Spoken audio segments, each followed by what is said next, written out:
It's August 2026 and home sales are up. We're going to review that and 5 other real estate trends that you should know about here in Central Iowa. Trend number 1, home inventory has been increasing for 5 straight years. Our first graph is from Housing Wire, and it shows how much home inventory is for sale all across the U.S. And if you can see this yellow line there, that is the most recent data, and you can see that brings us all the way back to where we were before the pandemic. And this is why you are hearing about this surplus of homes for sale in places like California, Texas, and Florida. They are just seeing so many homes for sale, and it's starting to affect their market. But here in Central Iowa, our market is a little bit different. As of the end of July, we had 109 homes for sale. In fact, that's just a little bit down from where we were last month at 120 homes for sale. And if you compare to where we were at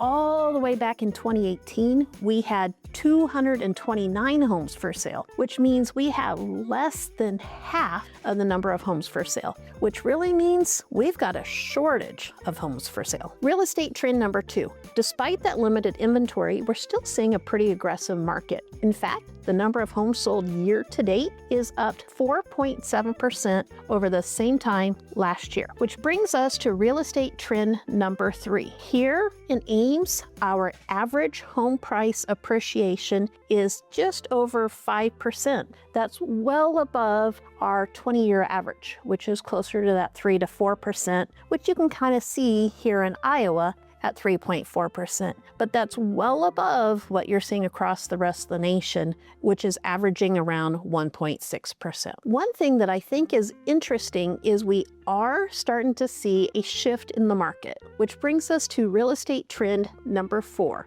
This is the percentage of final sales price to the original asking price. In years past, it used to be close to 100%. Homes were selling very close to full asking price. This year, we're around 96.8%, which is a little bit lower than last year. This is showing us that one of two things: either the sellers are pricing their home a little bit high, or the buyers are able to negotiate their homes just a little bit lower. Which brings us to real estate trend number 5. How long does it take to sell a home? Well, our median time on market is 12 days. That means 50% of the homes are selling in 12 days or less. That means that the other half of homes in the Ames are taking longer than 12 days. In fact, our average is 34 days. And if you look at the data, some of them are out there 60, 90, 120 days. And this is excluding new construction. What this tells us is that if a home shows well, priced fairly, doesn't smell like kitty cat, it's probably going to sell pretty fast. However, if the home needs a lot of work, it just doesn't show well, it is overpriced, those homes are going to sit on the market longer. And in fact, after about 30 days, those are the ones that we start seeing price reduction after price reduction. So one of the most common questions I am getting from both buyers and sellers is what I think is going to happen to the mortgage rates. Well, let's look at what the experts are saying. So if you look at Freddie Mac, Fannie Mae, Wells Fargo, they all put together these predictions, and they update them about every month. And the latest prediction is showing that those mortgage rates are going to stay pretty flat compared to where they are today, anywhere between 6.2 to 6.5%. The one thing that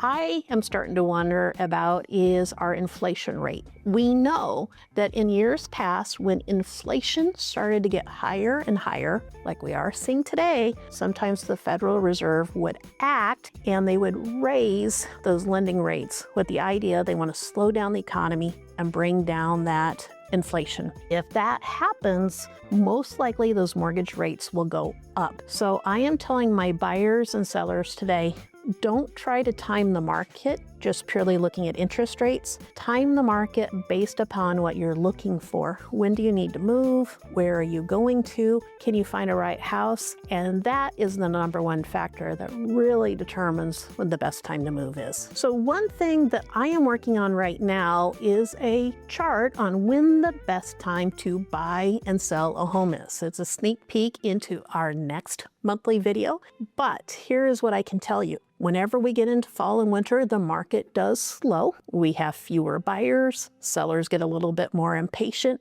and the data is going to show you that October, November, December can be an excellent time to buy a home. So stay tuned. This is Misty Metchke, Realtor with Hunsker & Associates. Thanks so much for watching, and make sure you like and subscribe so you can catch our next market video. Thanks and have a good one.